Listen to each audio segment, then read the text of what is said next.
Tuan-tuan datang ke sini, kita tak suruh tuan-tuan balik bawa semangat Dr. Mazhar. No.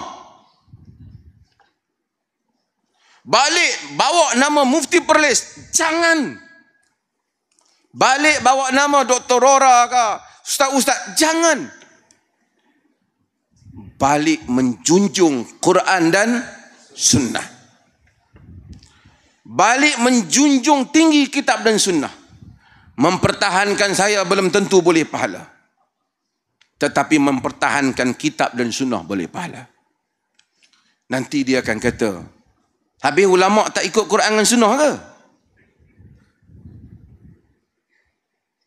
Kita kata kalau ulama ikut Quran dan sunnah, tak apalah, kita ikutlah. Tapi bukan ikut dia. Ikut Quran dan sunnah sama dengan amalan ulama dengan amalan Nabi. Kalau dah amalan Nabi yang menjadi akarnya, sebut amalan Nabi. Tuan-tuan, zaman ini fitnah. Sehingga orang boleh kata, siapa yang duk sebut banyak ikut Quran dan sunnah, kita tahu dah. W lah tu. La samahallah. Daripada kecil. Habis tu nak kata apa? Tanya. Kita kata kita ikut ulama. Tu saya tanya, ulama mana? Ulama Kedah, ulama Perlis, ulama Selangor, ulama PAS, ulama UMNO, ulama Syafi'i, ulama Hanbali, ulama tua, ulama muda. Nak ikut ulama mana? Bukan sama tu semua. Kalau tidak satu kitab saja memadai. Ikut ulama mana? Dia kata ikut ulama lah. Ulama kau, ulama dia. Yang geng tarekat dia pun bukan sama tu. Lain-lain dia tu. Mengapa tak kita kata kita ikut Quran dan sunnah? Kemudian ulama berperanan untuk mentakwilkan, memahamkan kitab dan sunnah. Kita terimalah. Kalau yang dia berikan kepahaman tentang Quran dan sunnah itu, tentu kita sendiri tak boleh faham Quran dan sunnah.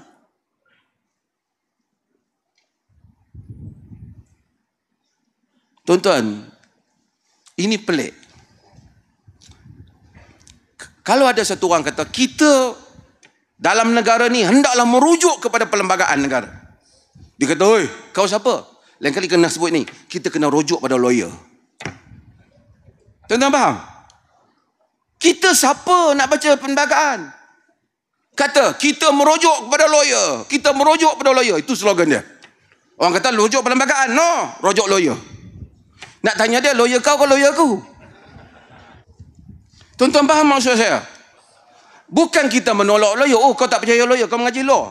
Tak. Maksudnya lawyer mentafsirkan perlembagaan. Tapi rujukannya perlembagaan. Kalau dia tafsir benar, benarlah. Kita menerima ulama. Kita menerima mazhab.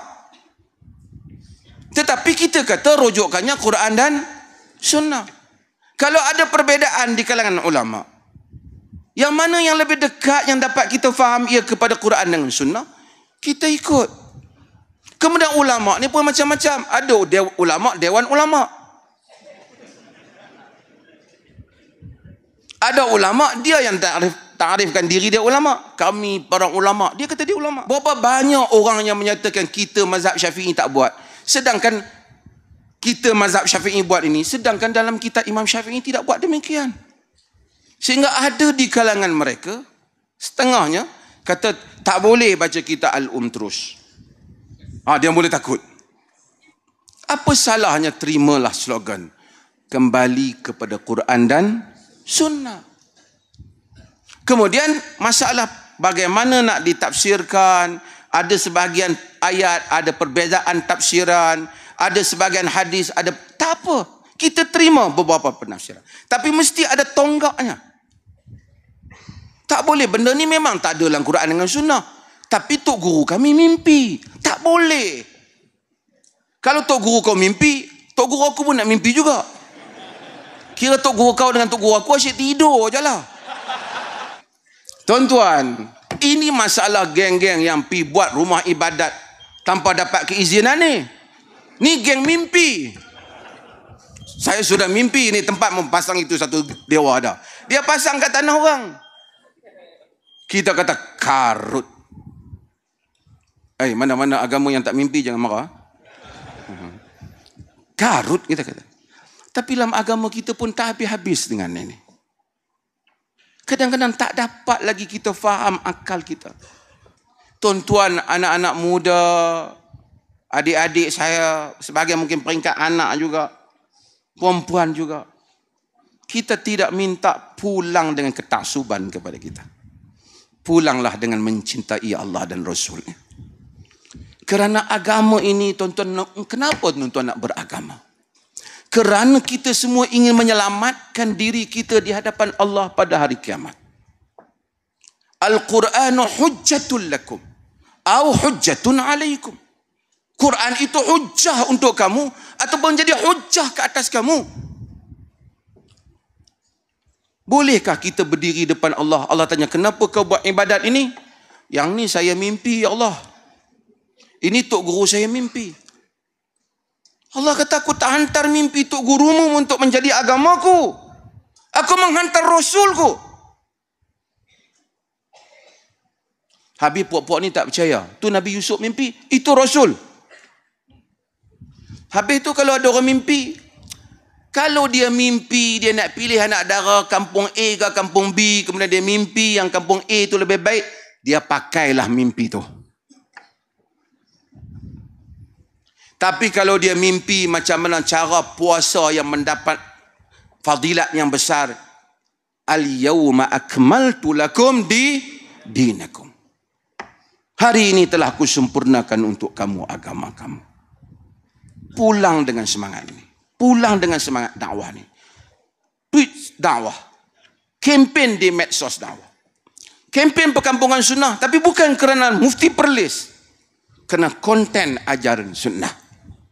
Siapa yang ada pada malam ini, seramai ini, daripada dalam masjid yang penuh ini sehingga di luar dataran sana, gunakan kelebihan masing-masing untuk berkempen, mengangkat akal, mengangkat wahyu, mengangkat akal yang waras, mendahulukan kitab dan sunnah.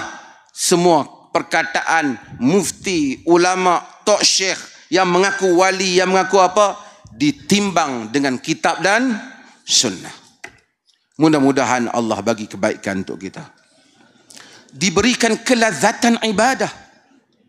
Tuan-tuan, last saya nak sebut ini, masalah yang berlaku ini, macam saya kata, kena masalah orang nak menunjuk-nunjuk dalam ibadah.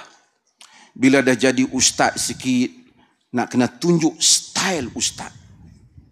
Nak kena tunjuk dia punya soleh dia tu. Supaya anak murid dia kagum. Supaya bekasnya diminum. Supaya tangannya disentuh. Supaya orang pun kagum dengannya. Nak tunjukkan ibadahnya. Nak tunjukkan kewarakannya. Nak tunjukkan zikirnya. Sebab itu Al-Imam Ibnu Jauzi memasukkan orang yang memegang tasbih berjalan sepanjang jalan itu sebagai talbisul iblis. Sebagai tipu daya iblis. Itu Ibnu Jauzi, bukan Wahabi. Tak ada Wahabi sini, wasabi je. Kerana apa? Kerana kalau awak betul-betul zikir pada Allah, awak menenggelamkan pertunjukan kepada orang ini. Jika kita semua berusaha untuk menyembunyikan ibadah kita, seperti mana kata Abdullah ibn Mubarak, Allah angkat Imam Malik, haibah dan gerun orang pada Imam Malik. Salah satunya kerana dia menyembunyikan ibadatnya. Sembunyikan sedekah kita. Sembunyikan zikir kita. Sembunyikan tahajud kita. Jangan jadikan tajuk, saya tahajud, Masya Allah. Hatta kalau ada mimpi yang baik, jangan dicerita kepada orang untuk menunjuk-nunjuk.